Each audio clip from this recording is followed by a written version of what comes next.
Opposition activists say the Syrian military offensive is continuing despite the Assad regime agreeing to a UN-backed ceasefire. Thousands of refugees are still crossing into Turkey to escape the violence, as Middle East correspondent Ann Barker reports.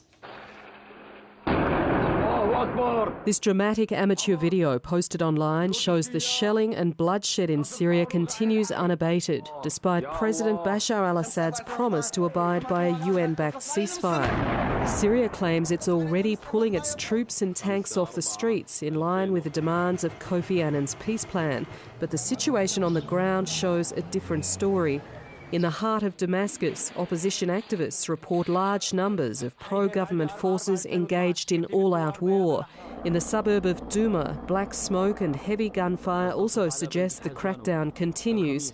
In other cities too, like Homs and Aleppo and Daraa, the clashes continue. There's little, if any, sign the Assad regime is taking the peace plan seriously. Instead, it appears to be using these last few days to crush all remaining resistance. Kofi Annan has warned both sides that all fighting must end by Thursday, and he briefed the UN Security Council by video link from Geneva. We must silence the tanks, helicopters, mortars, guns, and stop all other forms of violence too: sexual abuse, torture, executions, abductions, destruction of homes, forced displacement, and other abuses, including on children. The Security Council, with Russia and China's support, has now given full backing to the peace plan and added its voice to calls for Syria to keep its word.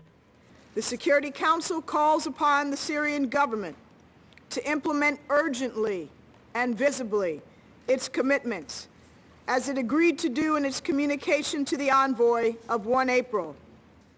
Syria's opposition leaders, though, are sceptical the Assad regime has any intention of keeping its side of the agreement.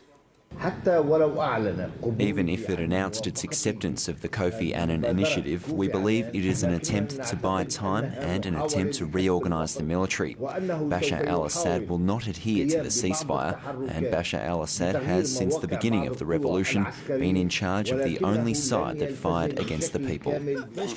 As the crackdown continues, thousands of Syrians continue to pour out of the country to escape the violence. In barely 24 hours, nearly 2,500 refugees have reportedly crossed the border to Turkey. Ann Barker, ABC News.